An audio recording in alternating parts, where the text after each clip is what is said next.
quite unknown to travelers, where ancient mountains thrust down into Provence. The trek began on barren moors, 12 or 1,300 meters above sea level, through land that was bleak and monotonous.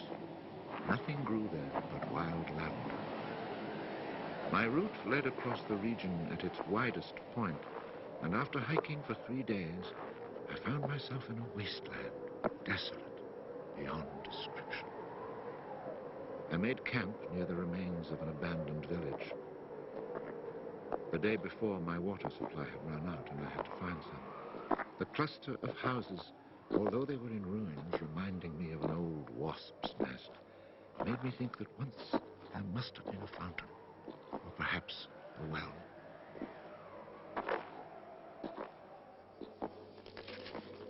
There was indeed a fountain, but it was dry. The roofless houses, eaten away by wind and rain, and the chapel with its crumbling belfry, stood arranged like houses and churches in a living village. But here, life had vanished. It was a sunny, cloudless June day, but over these bare highlands blew a fierce, insufferable wind. Growling through the skeletons of the houses, it sounded like a wild beast disturbed while feeding on its prey. I had to move camp.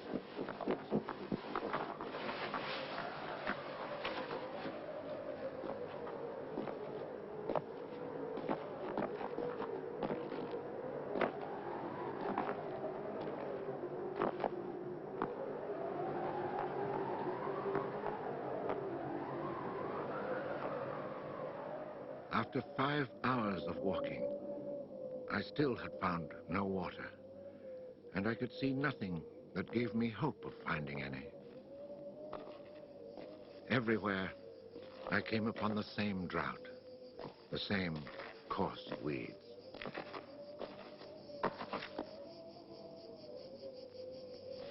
In the distance, something caught my eye. A thin, dark shape that I took for a tree stump. But just in case, I walked towards it.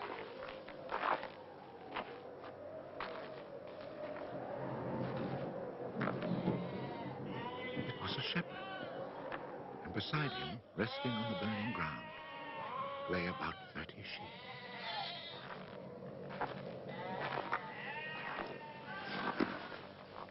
He let me drink from his gourd, and presently, he led me to his sheepfold in a hollow in the plain. He drew water. Excellent water it was, too. From a very deep, natural well over which he had rigged a simple windlass.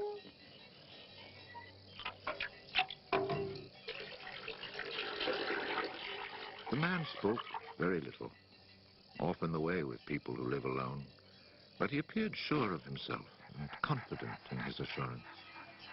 It all seemed somehow strange in this barren land. He lived not in a hut, but in a real house, a stone house, whose walls clearly showed how his own labor had repaired the ruin it had once been. Its roof was solid and strong, and the wind on its tiles sounded like the sea upon the seashore. Inside, it was neat and tidy, dishes washed, floor swept, shotgun oiled. His soup simmered over the fire.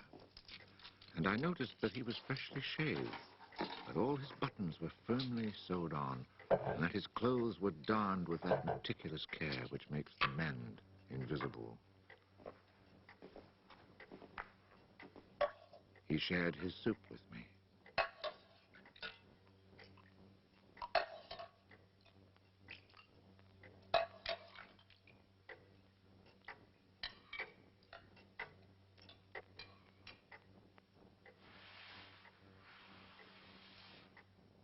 When I offered him my tobacco pouch, he told me he did not smoke. The dog, silent like his master, was friendly without fawning.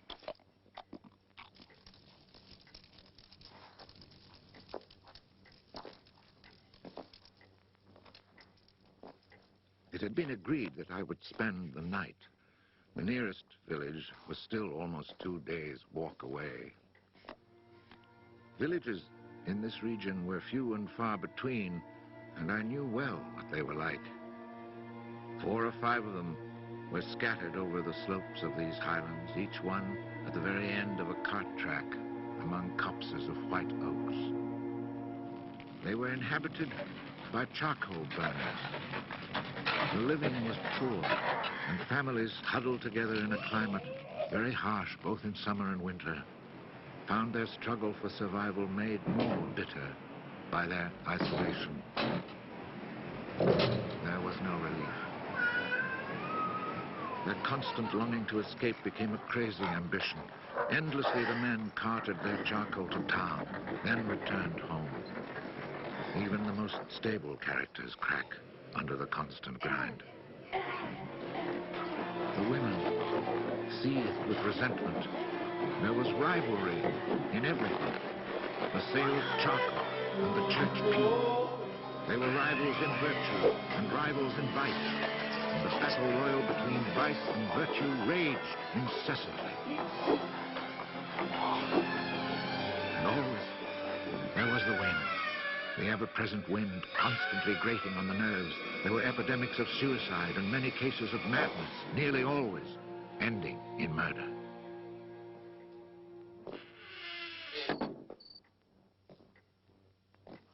The shepherd, who did not smoke, went to fetch a little sack, and onto the table he emptied a pile of acorns. He began to examine them very carefully, one by one, separating the good from the bad. I sat, smoking my pipe.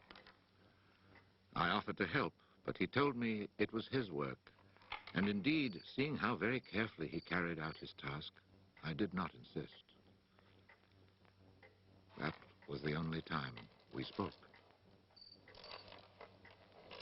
When he had set aside enough acorns, he divided them into piles of 10.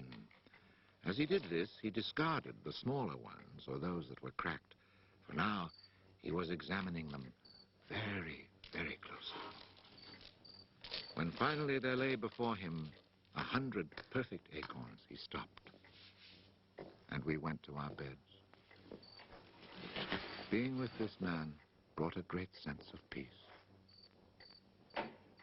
The following morning, I asked him if I might stay on and rest for the day.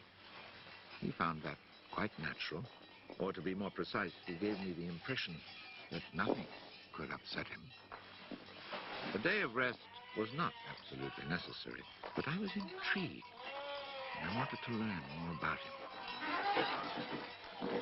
He let his sheep out of the pen and led them to their grazing. Before he went, he took the little bag of carefully chosen acorns and put them into a pail of water to soak. I noticed that for a walking staff, he carried an iron rod as thick as my thumb and about as high as my shoulder.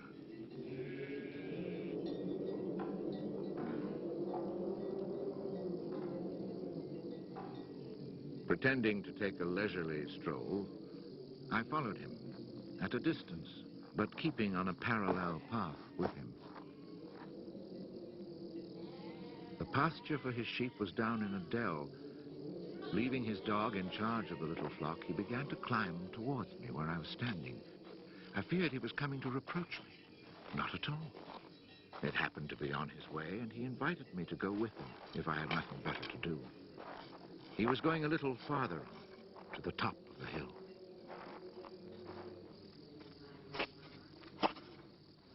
When we reached his destination, he began to drive his iron staff into the ground. He made a hole, dropped in an acorn, and filled in the hole.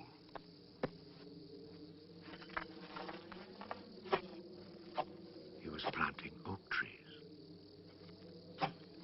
I asked him if he owned the land.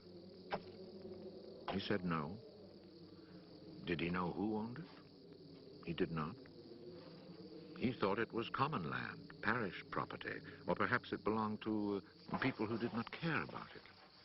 That did not concern him. So with infinite care, he planted his 100 acorns. After the midday meal, he began to sort out more of his acorns.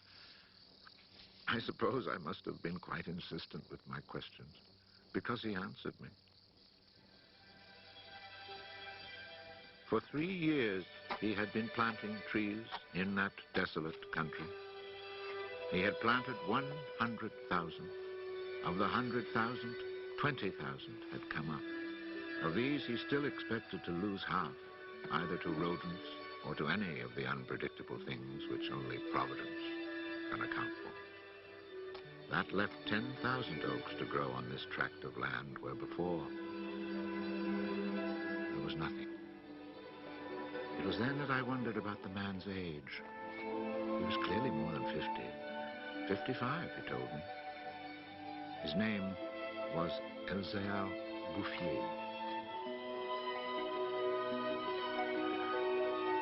He had owned a farm down in the lowlands. It had been his life. He had lost his only son, and then his wife, and had withdrawn into his solitude where he was content to live quietly with his lambs and his dog. It was his opinion that the land was dying for lack of trees. He added that having nothing very important to do himself, he had resolved to remedy this state of affairs. I was young and only thought of the future as it affected me and my search for happiness. So I told him that in 30 years, those 10,000 oaks would be magnificent. He answered quite simply that if God granted him life, in 30 years he would have planted so many more that these 10,000 would be like a drop of water in the sea.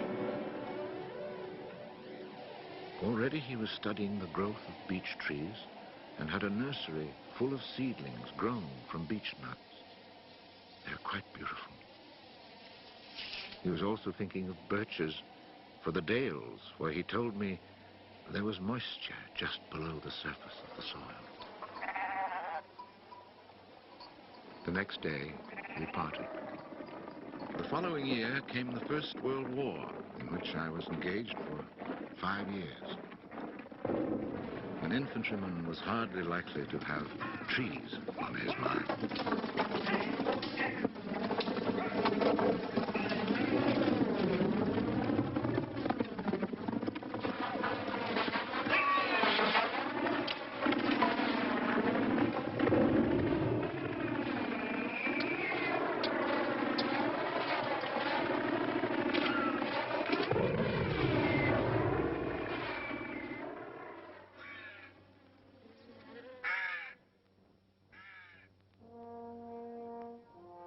After demobilization, I found myself the possessor of a small gratuity and a great desire to breathe pure air.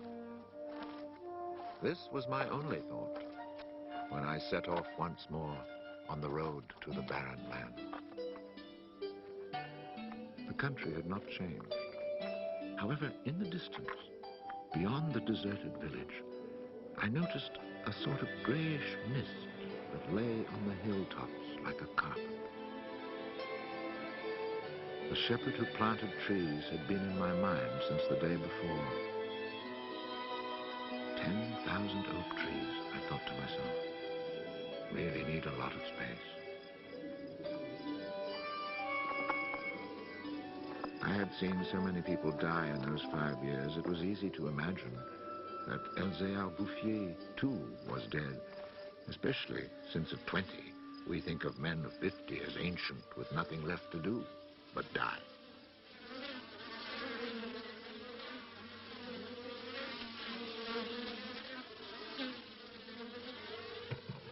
He was not dead. He had changed his occupation. He had only 4 sheep left, but now He had over 100 hives of bees. He had given up sheep because they threatened his young trees. The war had not disturbed him, and he had calmly continued his planting. The oaks of 1910 were now 10 years old and taller than either of us. It was such an impressive sight, I was struck dumb. And as he never said a word, we spent the whole day in silence, walking through his forest. It was in 3 sections and measured 11 kilometers long and 3 kilometers at its widest. When I reminded myself that all this was the work of the hand and soul of one man with no mechanical help, it seemed to me that men could be as effective as God in tasks other than destruction. He had followed his dream, and beech trees as high as my shoulder, stretching as far as the eye could see, were witness to it. The oaks were strong and past being at the mercy of rodents. As for Providence, she would have needed a cyclone to destroy this creation of man. He showed me handsome groves of 5-year-old birches planted in 1915, the year I was fighting at the Battle of Verdun. He had set them out in all the hollows where he guessed, and rightly, there was moisture near the surface. They were like young children, tender yet firm and confident. And creation, it seemed, had just followed in a natural sequence. He hadn't worried about it. Resolutely, he had gone about his simple task. On the way down through the village, I saw streams flowing with water, which in living memory had always been dry. This was truly the most impressive effect of creation's natural cycle that I'd ever seen. Long ago, these brooks had been full of water. Among the miserable villages I mentioned before, some were built on sites of ancient Roman villages, and archaeologists digging in the ruins had found fish hooks, whereas in the 20th century, cisterns were needed to ensure even a modest supply of water. The wind had scattered seeds too, and as the water reappeared, so did willow trees, reeds, meadows, gardens, flowers, and a reason for living. But the change had come about so gradually, and that it was simply taken for granted. Of course, hunters who climbed these heights in search of hares and wild boar had noticed the sudden appearance of little trees, but had put it down to some caprice of nature. That is why no one had meddled with the work of the shepherd. If they had suspected it was man's work, they would have interfered. But who would even think of him? Who in the villages or among the authorities could ever have imagined such constant, magnificent generosity?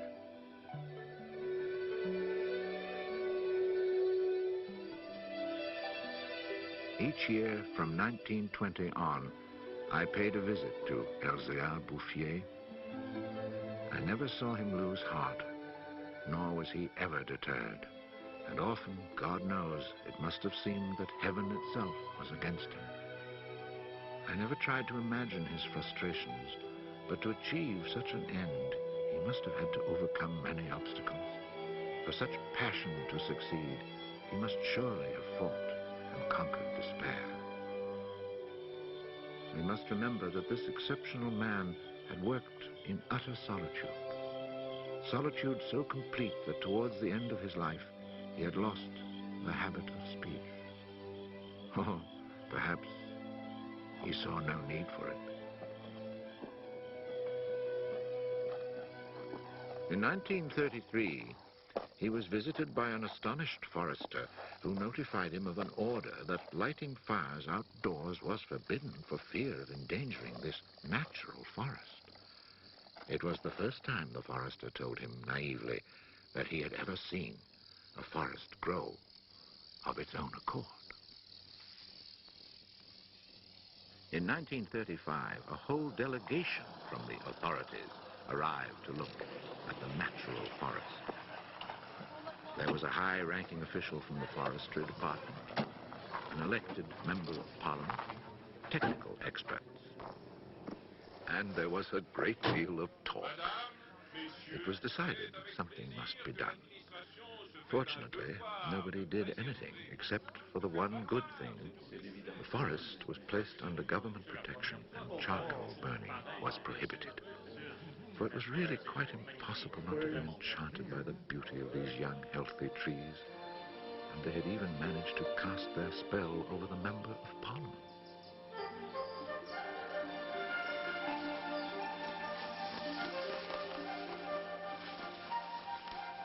One of the senior foresters in the delegation was a friend of mine, and I explained the mystery to him. The following week, we both set out to find Elzéar Bouffier. He was hard at work, about 20 kilometers from where the official inspection had taken place.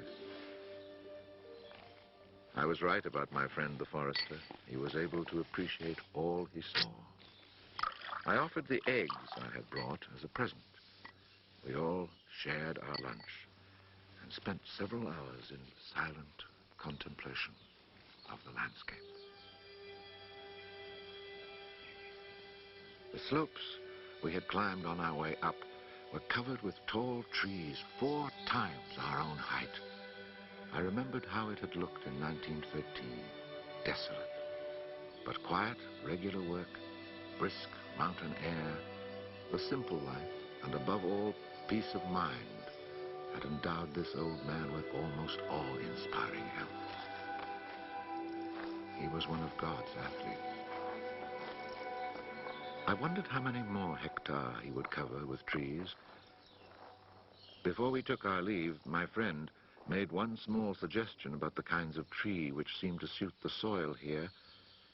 He did not press the point, for the simple reason, he told me afterwards, that this man knows more about it than I do.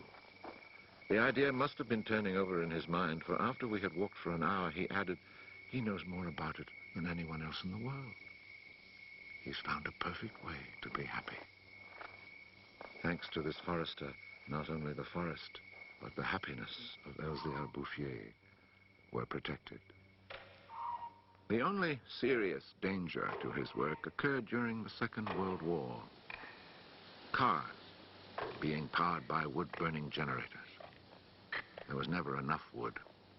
So cutting was begun among the oaks of 1910, but they were so far from transportation routes that the whole enterprise proved financially unsound. It was abandoned.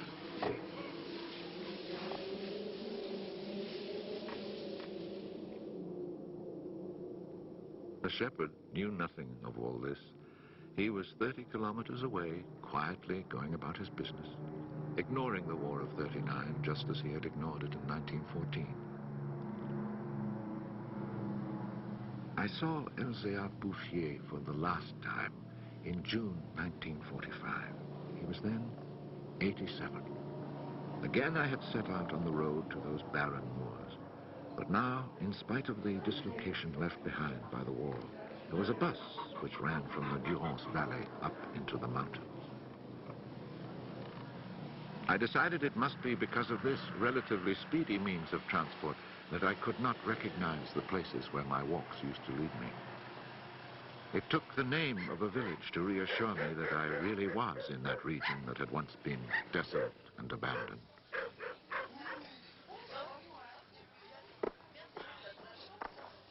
The bus dropped me at Vergon. In 1913, this hamlet of no more than a dozen houses had 3 inhabitants, wild creatures who hated each other, who set snares to make a living. They were people without hope. Now everything was different, even the air itself. Instead of the harsh, dry winds of the past, there was a gentle breeze full of fragrance. From the mountain tops came a sound like rushing water. It was the wind rustling through the forest. And then, even more astonishing, I heard another sound of water. I saw that they had built a fountain that was splashing merrily. And beside it, what I found most touching, someone had planted a linden tree, a perfect symbol of rebirth.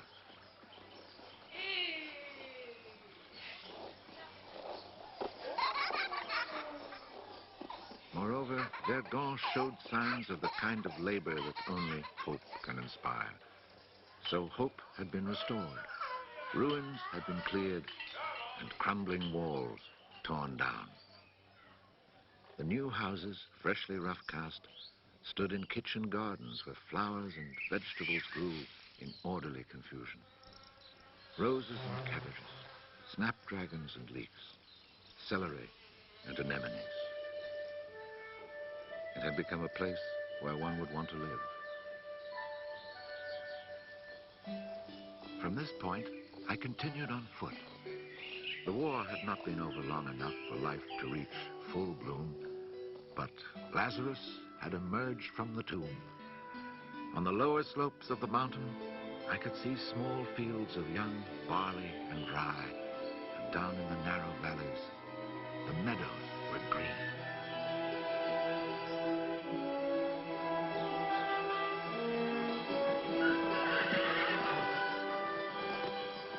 It has taken only 8 years since then for the whole countryside to glow with health and prosperity. Where I had seen ruins in 1913, there now stand clean, freshly plastered farmhouses, evidence of happy, comfortable lives. Dry springs fed by snows and rains, now conserved by the forest, have begun to flow again. In the maple groves, each farm has its fountain brimming over onto carpets of fresh mint. Bit by bit, the villages have been rebuilt. People have come to settle from down in the plains where land is expensive. They have brought youth, life, and the spirit of adventure. On the roads, one meets people glowing with health, and boys and girls laughing as they enjoy their rustic pleasure.